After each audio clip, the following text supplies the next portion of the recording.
Welcome back to another video. Today we'll be making these chewy and soft cookies with Oreo chunks running all throughout them. This recipe is as simple as it gets with just a handful of ingredients, all of which I bet you have in your pantry right now. So without further ado, let's get started. For this recipe, you're going to need unsalted butter, granulated sugar, brown sugar, but I had unfortunately ran out, so I used all white sugar, but definitely add the brown sugar if you have it. You're also going to need all-purpose flour, salt, baking soda, vanilla extract, Oreos, eggs, and sea salt. Ingredients and measurements are listed in the description of this video. The first thing to do is make brown butter, and this may sound complex, but I promise you it's not. So if you're running low on time, regular melted butter is fine, but I highly recommend doing this step just because it'll make these cookies taste gourmet and make sure you get chef's kisses all around. All you have to do is melt the butter on medium to low heat in a saucepan and stir constantly. All we're doing is waiting for the butter to brown, which can take some time, so be patient. The butter will go through stages, where at first it'll appear foamy on top, and then clear and bubbly, and then it'll begin to brown. And once it reaches this stage, things will happen relatively quickly, so it's important to keep an eye on the butter, and as soon as you notice the butter browning, you want to turn the heat off, transfer the butter to another bowl, and cool for a few minutes, since leaving it in the pot will continue to brown it further and may potentially burn, so be sure to transfer to another bowl. And there you have it, brown butter. These browned bits of milk fat in the butter will add an epic depth of flavor to these cookies, and we're just going to let this cool for a few minutes now before proceeding.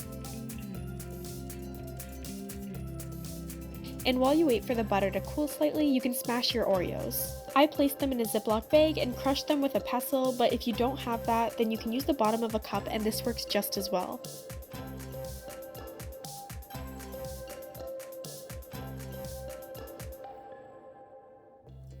You want to crush them until there's a mix of fine and slightly chunkier pieces like these. Set aside about a quarter cup of the crushed Oreos to garnish the baked cookies with later.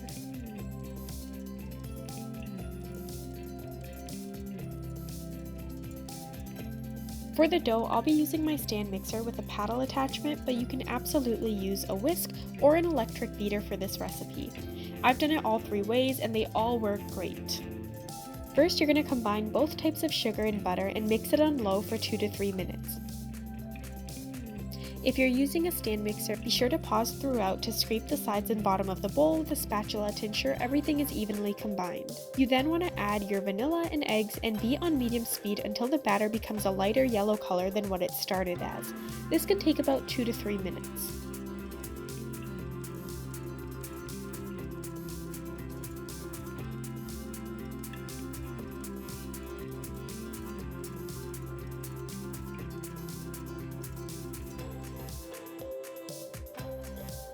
Now mix together your flour, salt, and baking soda.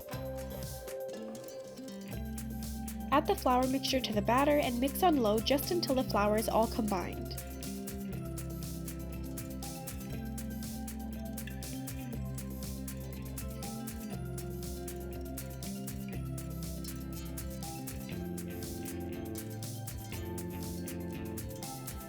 Now stir in the crushed Oreos and chill the dough for 20 minutes with plastic wrap over the top of the bowl.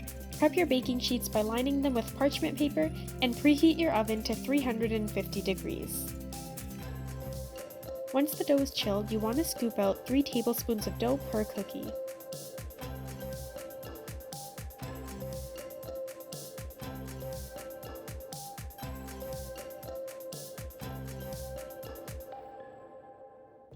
Roll the 3 tablespoons of dough into a smooth round ball. Arrange the cookie dough balls about 2.5 inches apart on the parchment lined sheet since they will spread a bit while baking. Bake your cookies for 9 to 11 minutes.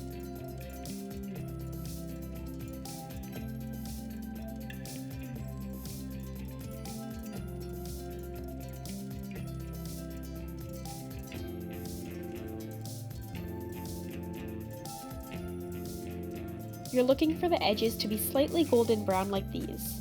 Once the cookies are out of the oven, you can gently press in the Oreo crumbs to garnish the cookies and sprinkle on some sea salt. Let the cookies cool on the sheet for 3 to 5 minutes before transferring to a cooling rack or another tray that's not hot, and let them cool completely.